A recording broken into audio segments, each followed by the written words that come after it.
Today's true story from the Bible comes from 1 Kings 17. After the rule of King Solomon, the son of David, things took a turn for the worse. The Israelites, God's people, began to forget his ways and do things their own way.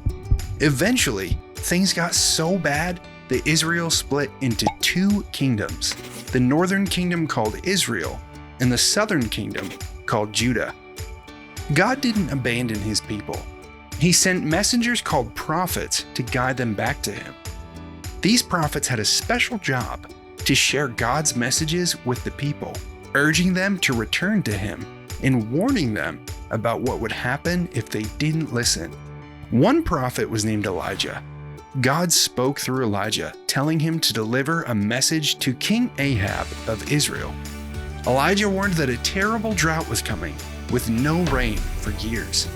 God led Elijah to a safe spot beside a stream where he could find water and provided him with food brought by ravens each day. But as the drought got worse, the stream began to dry up. So God directed Elijah to a new place called Zarephath, where God had a plan for a widow to help Elijah. When Elijah met her, she was gathering firewood, her heart heavy with worry.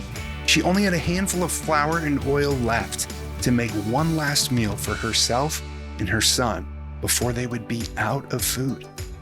But Elijah, full of faith in God's promises, reassured her. "Don't be afraid," he said. "Make a small piece of bread for me, and then use what's left to feed yourself and your son. God has promised that your supplies won't run out." And miraculously, it was true. Every time the widow dipped into her jar of flour or bottle of oil, there was always enough. God kept his promise, providing for the widow and her son.